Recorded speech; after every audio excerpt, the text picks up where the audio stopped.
Today, I'm going to tell you a story so powerful, it will leave you breathless. Set in the frozen heart of the American West, where the wind howls like a warning and survival is never guaranteed. It's a land of blinding snow, sacred firelight, and destinies colliding in the most unforgiving wilderness on earth. This is a place where cultures clashed, where love was forbidden, and where one choice could mean life or death. It all began with a storm. Just a storm fierce enough to swallow a woman whole and change the course of two worlds forever. Before we kick off this adventure, don't forget to hit like on the video and let us know in the comments where you're watching from. The winter of 1847 came down on the Dakota Territory like a hammer from a wrathful sky. Old frontiersmen would talk about that season for the rest of their lives, swearing no storm before or after ever matched it. Ice rode the wind like buckshot, piling snow and drifts higher than a saddle horse, sealing the prairie under a white ocean that seemed to press the breath clean out of the earth. The Plains Nation called it the moon when the trees burst. The cold ran so deep that sap froze solid inside the trunks, splitting timber apart with sharp cracks like rifle fire.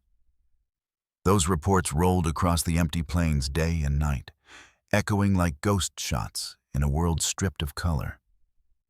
In a winter like that, you didn't survive by luck.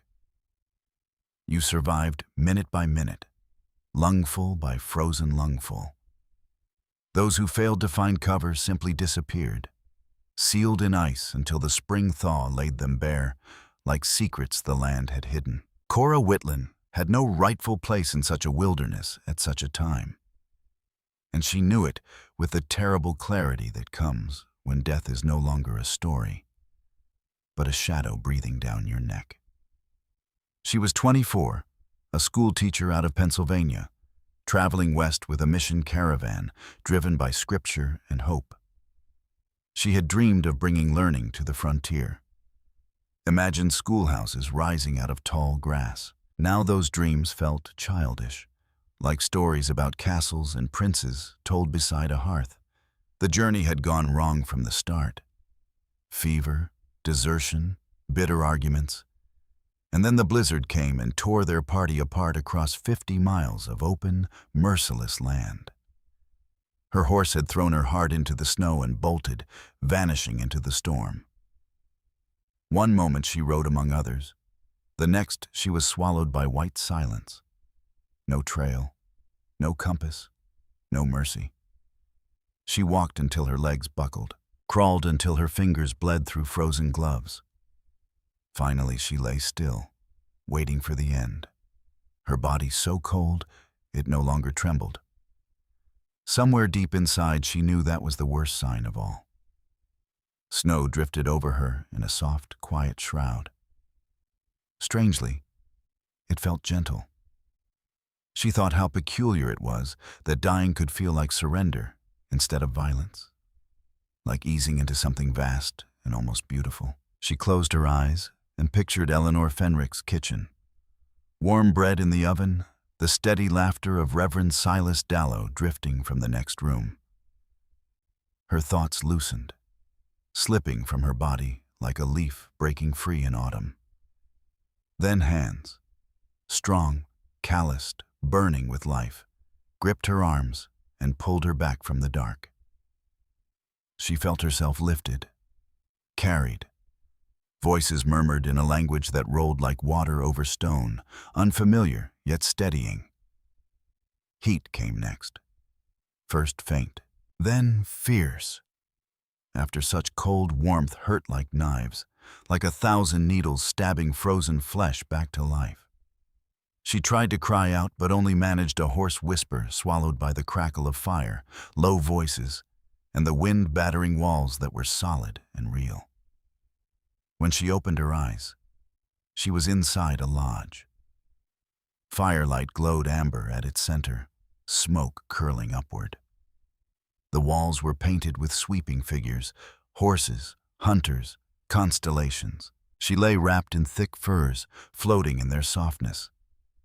Her soaked clothing was gone. Pelts smelling of smoke hide, and sharp sage pressed against her skin. The camp women moved around her with quiet purpose. Dark eyes watched with guarded concern. Warm stones were set at her feet. Broth touched her cracked lips. Their hands worked with the steady assurance of generations who knew how to wrestle life back from winter's edge. She lived through that first night. Then another. Then another. Warmth slowly returned to her bones, and with it the memory of breathing without pain. No one shared her language, and she shared none of theirs. Yet meaning passed between them in nods, in careful hands, in patience. She learned she was among the Oglala Circle, in a winter camp. The hunters who found her had been trailing elk when they spotted a strange shape half buried in snow. Some tolerated her presence. Not all welcomed it. On the fourth day, strong enough to sit upright and hold her own bowl, she saw him. The lodge flap lifted without warning. Cold light cut across the floor, framing a figure broad as a doorway. For a moment he looked unreal, too large, too steady, as if carved from the storm itself. Then he stepped into the firelight. Something inside her shifted. It wasn't fear, not quite, not recognition either. It was the first flicker of something unnamed. His name was Mato. He was 26, already known among the Prairie Riders for his skill in the hunt and his growing strength as a spiritual man in training. He was not yet the leader history would remember, but he carried himself like someone walking toward destiny. His features were strong, severe by the standards she'd grown up with. But his eyes, dark and searching, held a depth that unsettled her more than beauty ever could. He had been the one to find her, the one who saw the pale shape in the snow and realized it still breathed. He had carried her through the blizzard, her frozen body against his chest, running despite burning lungs and failing strength. The camp women whispered he had not slept for 2 days, that he had sat outside her lodge, praying to Wakan for her life, with a fervor that confused even him. She was a stranger, a pale woman from a distant world, and yet, from the moment he lifted her from the snow, he felt something he could not name, a thread tying their paths together. They did not speak that first week. She was too weak. He was too uncertain. A gulf of language and culture lay between them, wide as the prairie. But every day he came, ducking through the flap with quiet steps, watching her with a gaze that held questions he did not yet dare to ask. Between Cora Whitland and Mato stretched a canyon wider than the prairie itself. Language, custom, belief. It should have been impossible to cross. Yet every day he lifted the lodge flap and stepped inside with quiet offerings. Broth, dried meat, sometimes nothing but a steady gaze. She began to wait for that sound, the soft brush of hide against wood. The way her pulse quickened at his shadow embarrassed her, but she could not stop it. When he thought she slept, she studied him. For a man built like a war pony, he moved with surprising grace. His hands, hardened by bowstring and rain, turned gentle when he pulled the furs closer around her shoulders. His eyes, fierce in daylight, softened when they rested on her face. No one had ever looked at her as if she were something rare and breakable. The feeling stirred her, frightened her, and yet she leaned into it all the same. The night everything shifted. The wind screamed across the plains hard enough to make the lodge poles groan. The fire had to be fed without pause, sparks snapping up toward the smoke hole. Even the Prairie Riders stayed inside, waiting out the storm. Mato did not come as a visitor that evening. He came as a sentinel. He settled beside the flames, posture unyielding, as though daring the blizzard to test him. The camp women exchanged knowing glances and slipped out one by one, until only Cora and Mato remained. Amber light flickered over their faces. Outside, the storm raged. Inside, Another force gathered in the silence between them. "Why?" she rasped, her voice rough from cold and disuse. It was the first word she had spoken since he carried her from the snow. It hung between them like a challenge laid on a table. He watched her for a long time. Then, in careful English, thick with accent, he said, "I saw you before you came, in a dream. A woman with fire in her hair. The wind voices said she would arrive. They said she was meant to be found. I was told, do not let her die." He searched for words, frustration tightening his brow. "I did not let you die." Tears slipped down Cora's cheeks, hot against skin that still remembered frostbite.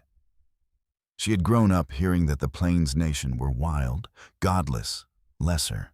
Yet this man, who had risked his life because a dream told him to, showed more honor than the polished gentleman back east. "Thank you," she whispered. The words felt small, but they were all she owned. He smiled, and the change in him struck her breathless. "Rest," he said quietly. "I will keep watch. The storm will not take you. Nothing will take you. You are under my protection." Winter dragged on in endless white, broken only by firelight and the steady warmth growing between them. Cora's strength returned inch by inch. With it came questions about the Oglala Circle, about the Plains Nation, about a life so different from brick streets and church bells, it felt like another world entirely. She learned their language slowly, syllable by stubborn syllable. Mato became her teacher. Each evening he sat by the fire and offered words like treasures. He pointed, spoke, waited while she repeated. He built her vocabulary the way a rancher builds a fence, post by post, careful and steady. Weeks folded into months. Language turned into stories. Stories turned into confessions. He told her of boyhood hunts, of the first buffalo he brought down at 14, of the ceremony that followed, and the pride in his father's eyes. He spoke of visions during fasting, glimpses that elders claimed marked him for a greater path. He spoke of border settlers pressing west, of broken treaties, of land stolen piece by piece. "A reckoning is coming," he said once, staring into the fire. "The earth feels it." Cora listened, not as a missionary, not as a schoolteacher, but as a woman slowly surrendering to love. She told him about Pennsylvania, the red brick homes, church steeples, neat gardens. She told him about Reverend Silas Dallow and sermons filled with duty, about spreading God's word to what he called heathen lands. She told him about Eleanor Fenrick's tears when she joined the Mission Caravan. And she told him about Thomas Lennox. "He courted you," Mato said one evening, voice even, gaze fixed on the flames. "You felt nothing?" Heat rose in her cheeks. "Nothing," she answered. "He was kind enough, but there was no fire, no pull. I never felt I would follow him anywhere." "And now?" Mato asked at last, lifting his eyes to hers. For the first time she saw uncertainty there. "You feel something different now." She should have guarded herself. Everything she had been taught warned her this was temporary. Spring would come, paths would part. But truth pushed past caution. "I feel everything," Cora said, barely above a breath. "When you step inside, my heart pounds so hard I can't think. When you leave, I count the hours. When you speak, it sounds like music I didn't know existed. I've never felt this before. And it terrifies me, because I know it can't last without breaking us." Mato rose slowly and crossed the small space between them, each step deliberate. Giving her room to retreat, she did not. He moved toward her unhurried, giving Cora Whitland every chance to step back, to rebuild the proper distance the world would expect between them. She did not move. Her eyes followed him without fear, only a hunger that matched his own. something fierce that had been rising in her since the day Mato carried her out of the snow. He lowered himself beside her, close enough that she felt the heat rolling off his skin, close enough to see the faint scar above his brow and the steady pulse at his throat. His hand lifted, rough fingertips brushing her cheek. He traced the line of her jaw, the curve beneath her eye, as if memorizing her.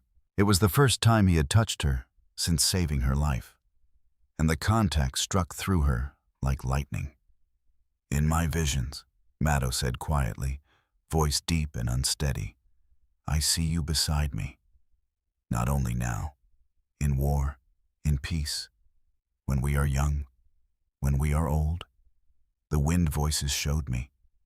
I believe what they show." His gaze held hers. "You are not a mistake, Cora. You are my path." When he kissed her, she understood why men wrote songs about dying for love. His mouth was warm from sage tea, his hands cradling her face as if she might vanish. The world narrowed to breath and firelight. She had been kissed before, once by Thomas Lennox in a tidy parlor, once by a farm boy at 16 beneath harvest lanterns. Those memories faded to dust. This was different. This was not politeness. It was promise. When they finally broke apart, both of them trembled. Mato looked shaken, as if something powerful had swept through him. A warrior who had faced charging buffalo and enemy guns without flinching now stood undone by a single kiss. "Cora," he began, her name rough on his tongue. "I want—" He stopped, searching for words that would not come. "What do you want?" she asked softly. He leaned his forehead against hers, sharing breath the way the Plains nation marked deep union. "Everything," he answered at last. "Everything with you. But only if you choose it. Not because you owe me. Only if your heart walks with mine." She did not answer with speech. Her hands rose to his face, slid into his hair, drew him nearer until no space remained between them. Her reply came in the way she kissed him back, in the quiet sound she made when he held her tighter. The fire burned low as they learned each other in the dim glow, breath mingling, hearts racing. They did not cross the final boundary that night, though the wanting ached sharp as hunger. Mato pulled back first, resting his brow against hers. "There are ways," he murmured. "Shapa must bless it. The Oglala Circle must see it honored. If we do this, it must be right." Cora, who had already cast aside much of the world she came from, found she wanted that respect. For him, for his people, for both of them. So they waited. Waiting became its own fire, slow and steady, hotter with every stolen glance. The camp noticed. No one could miss the way Cora's face brightened when Mato stepped inside, or how their hands brushed whenever they passed. Some saw hope in it, a bridge between Plains Nation and border settlers. Others saw danger. Kangi spoke openly against it, warning that blood mixed across worlds would bring ruin. Mato listened to all of it. Then he chose for himself.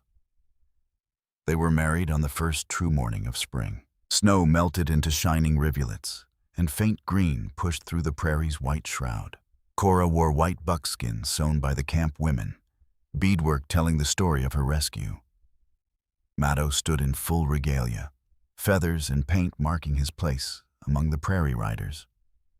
Shapa lifted his hands and spoke words in the old tongue.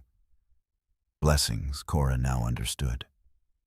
He called on Wakan and the wind voices to witness their bond. When the final prayer ended, Mato took her hand and led her into the lodge that would be theirs. That night the air was warm, carrying the scent of thawing earth.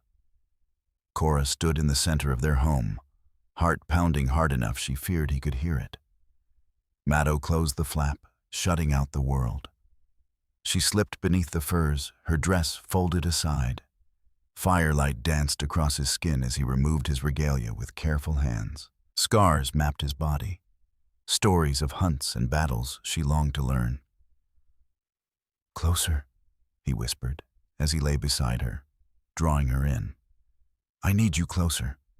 She moved willingly, pressing herself against him, feeling the solid strength of him like a shield against everything beyond those walls. His hands traced her back, memorizing every line.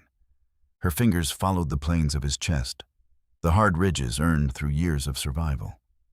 "I dreamed this," Mato breathed against her hair, "night after night. But this is stronger than any dream. This is real." Their first night as husband and wife was both fierce and gentle, a storm and a shelter all at once. Need and tenderness met head-on, leaving Cora Whitland breathless, laughing through tears she hadn't known were waiting. There was pain, yes, but it was swallowed by something greater. By belonging. By the unmistakable certainty that this moment, with Mato, was exactly where her life had been steering her all along. She spoke his name like a prayer. He answered with hers. Outside the lodge, the prairie turned quietly towards summer, unaware that within those hide walls, two souls were forging a world of their own. The years that followed were the brightest of Cora's life, though not untouched by hardship. She learned the ways of the Plains Nation, how to cure hides, dry meat, strike camp when the seasons shifted. She gave birth to 3 children: Isaac Whitland, strong and steady; Jonah Whitland, restless and sharp; and Eileen Whitland, fierce as prairie wind. Each child left her exhausted and radiant, loving Mato more deeply than she had thought possible. She watched him grow into the leader she had always seen in him.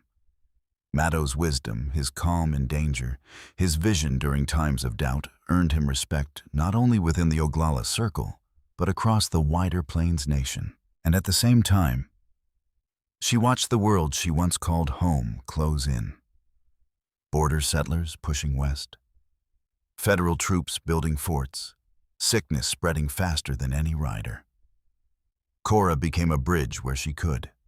She translated, she pleaded, she wrote letters eastward, urging newspapers to recognize the humanity of the people she now called her own. A few voices listened. Most did not. History was moving like a river in flood. She could stand in it, but she could not turn it. The heaviest night came in the summer of 1876, when word reached camp of the battle against the 7th Cavalry. Mato and the Prairie Riders had stood against the soldiers sent to confine them. They had won. The Plains Nation had proven they could still fight. But Cora knew what victory meant. The United States would not forgive humiliation. The retaliation would be merciless. That night she lay beneath the firs, dread sitting heavy in her chest. Mato pulled her close as he always did. "Closer," he murmured, the word that had become their vow. "I need you closer." She buried her face against him and wept. He did not ask why. After so many years, he knew the shape of her fears. He smoothed her hair and spoke softly in his own tongue before shifting to English. "Whatever comes, we stand together. You are my heart walking outside my body. Where you go, I go. That does not change." But it did not take long for that promise to be tested. The federal troops hunted them across the plains, driving the Oglala Circle north. They fled into Canada, leaving behind the land their ancestors had known since memory began. Those winters were crueler than any Cora had known. Hunger settled into the bones. Children were buried. Warriors who once seemed untouchable faded from sickness and exhaustion. In 1881, they returned south, not in defeat, but because survival demanded it. Mato was imprisoned.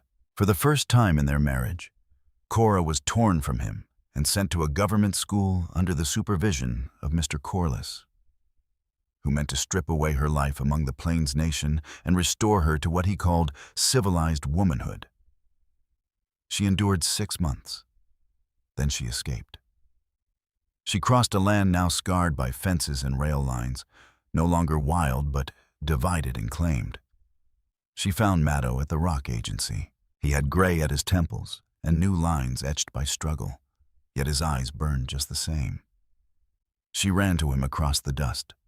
He caught her and lifted her as if the years between them had never passed.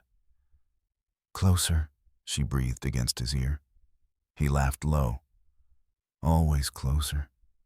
No distance is far enough to break us."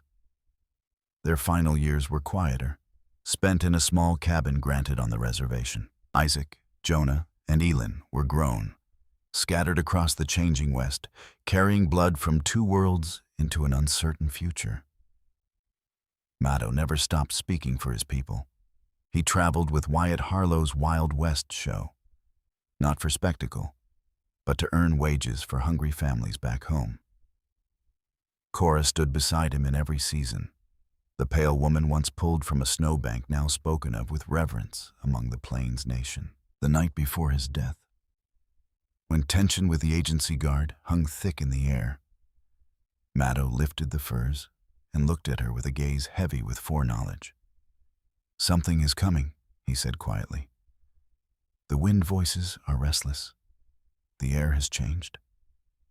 "Then we face it together," Cora answered, drawing him down beside her, "as we always have." They lay wrapped in familiar warmth, bodies fitting together as they had for decades. She memorized the feel of him, the rise and fall of his breath, the steady drum of his heart, the heat that once saved her from winter.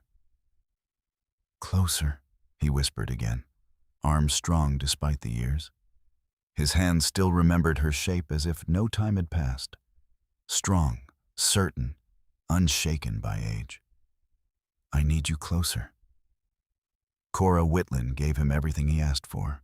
She pressed herself against Mato, closing every inch of space between them, as though flesh and bone alone could defy fate. In the hush of the cabin, beneath the weight of worn furs and shared breath, she told him she loved him. She said it in English. She said it in the tongue of the Plains Nation. She said it with trembling fingers and tears that would not be held back. "Whatever tomorrow brings," she whispered, her voice steady despite the storm inside her. "Know this. Every day since you carried me from the snow has been a blessing. You gave me a life I never imagined, a life worth everything." Mato kissed her brow, her eyelids, the tears on her cheeks. "You deserved more than I ever had to give," he answered. "But you took what I had and turned it into something whole.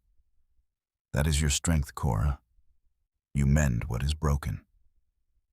That night they held each other slowly, tenderly, with the quiet urgency of those who feel time slipping through their fingers, but refuse to surrender to fear. Each touch carried memory. Each kiss felt like prayer. Each whispered word etched itself into the dark as something meant to endure. When they finally lay still, tangled in the same furs that had witnessed their entire marriage, Cora made him a vow. "I will tell our story," she said. "I will write it down so no one can erase it. So they know love like ours lived and breathed." Mato smiled, the same smile that once caught firelight and stole her breath decades ago. "Tell it true," he said softly. "Tell them it was hard. Tell them it was beautiful. Tell them we would choose it again." He paused, eyes deep with knowing. "Tell them the wind voices were right to send you to me. Tell them closer is never close enough, but always worth reaching for." The gunshots came at dawn. Cora's scream tore across the reservation, sharp enough to freeze even the federal troops who had come with the agency guard. She fought through dust and shouting, through blood and confusion. But she was too late. History had finally caught up. She lived 23 more years, long enough to see the old frontier vanish under fences and railroads, long enough to watch the world rebuild itself atop what it had taken.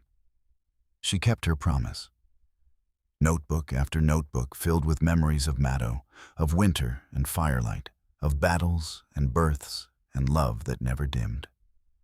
The Whitland children gathered close each winter evening while she told them about the man they called grandfather. She told them everything. The hardship, the laughter, the cost.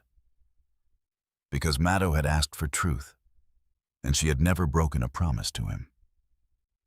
On the last night of her life, when her hands were thin and her breath shallow, she asked Miriam Whitland to bring the old furs. The same furs from her wedding night. The same ones that still carried faint traces of smoke and sage. She lay beneath them and closed her eyes. For a moment, she felt him there again. The steady heartbeat, the warmth that once pulled her back from death. "Closer," she murmured. Miriam leaned in. "He's calling me closer," Cora said softly. "And this time, I can go." Cora Whitland, who had once crossed a frozen prairie and become part of the Oglala Circle, died with a quiet smile, her fingers clutching the furs as though they were the last thread tying her to earth. They buried her beside Mato on a rise overlooking the land where their life began. The stone bore words in 2 languages, but they meant the same thing. Together, at last. Today the furs rest behind glass, protected from the touch of gallery visitors who walk past without knowing what they see. Just leather, just relics. But on certain winter nights, when wind claws at the eaves and the world feels cold and unforgiving, some swear they hear it. A whisper riding the storm. 2 voices calling across death. 1 word carried like a vow. Closer. Finally, let me send my deep thanks to you. Thank you for listening and for allowing this story to speak to your heart. The Wild West still holds countless truths, some painful, some tender, all worth remembering. Stay with us, subscribe, comment, and invite others to discover these untamed stories. From our hearts to yours, thank you for being part of this journey. Aviso legal, barra disclaimer. Each story shared here is produced for storytelling enjoyment. Certain scenes may include fictional or dramatized elements inspired by historical circumstances. Although AI tools assist us in visuals, narration, and script development, the emotional tone, editing, and quality control are conducted by people to ensure meaningful experiences. We fully uphold YouTube's policies, using no deceptive recreations or impersonations of real individuals. All creative resources are properly licensed. Unauthorized copying, re-uploading, or remixing is not permitted. Thank you for supporting the effort behind every episode we create.